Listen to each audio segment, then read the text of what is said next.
There are 4 things you need to know about posting on social media after you've been injured in an automobile collision. And I'm going to share that with you today. Hi, my name is Peter Kessling, and I am the owner of Capital Injury Law. I am a personal injury attorney. I've been practicing for 22 years, and I've helped hundreds of people recover money from insurance companies after they've been injured. So here's the story. Oftentimes, clients, when I'm representing them in the context of a personal injury matter, are upset to learn that an insurance company has gotten a hold of their social media and has seen posts that seem to contradict what they're claiming their injuries are. So the first thing you need to know is that social media is not private. It is what's called a semi-public environment, which means that it's legal for insurance companies to seek and find your social media posts and also to incorporate those posts in their evaluation or determinations with reference to your injury.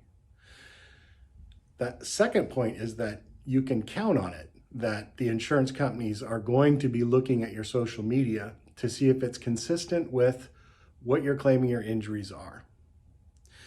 And so points 3 and 4 are advice more than anything else. If you've been injured in an automobile collision, point number 3 is just don't post about it. Simply avoid posting about the accident and about how you're feeling. The reason for that is that any words you write, any words you put out in the social media world can be misconstrued by the bad guys.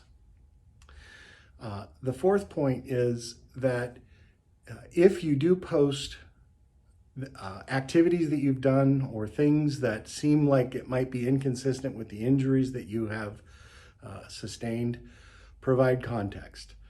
Let me give you an example of what I mean. I had a client who was dramatically injured in an automobile collision when a drunk driver was overserved at a local bar.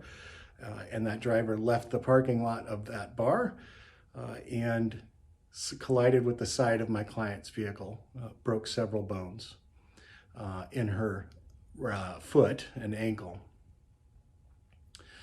Subsequent to this injury, she had a lot of complications, had difficulty walking, had difficulty working, but there was a social media post of her hiking in Mount Rainier.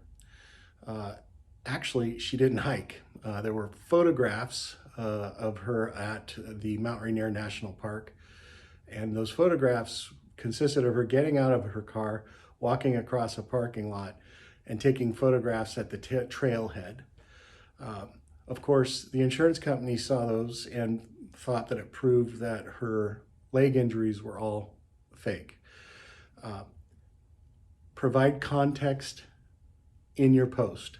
In other words, we could have avoided some problems had my client posted those pictures and said, I wanted to hike this today, I couldn't. This is me taking a picture at the trailhead. Another example of how this can come up is if you post pictures from the past after the accident occurs.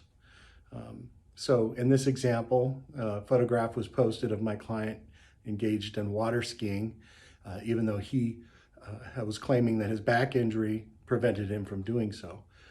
It was simply a post of a picture of him water skiing with a comment that said, "What a great day."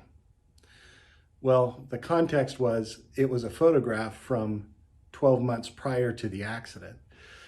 And had he explained that, the trouble that ensued could have been avoided. So if you've been involved in an accident, give me a call.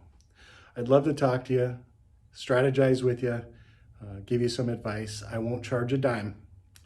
360-209-3360. I look forward to hearing from you.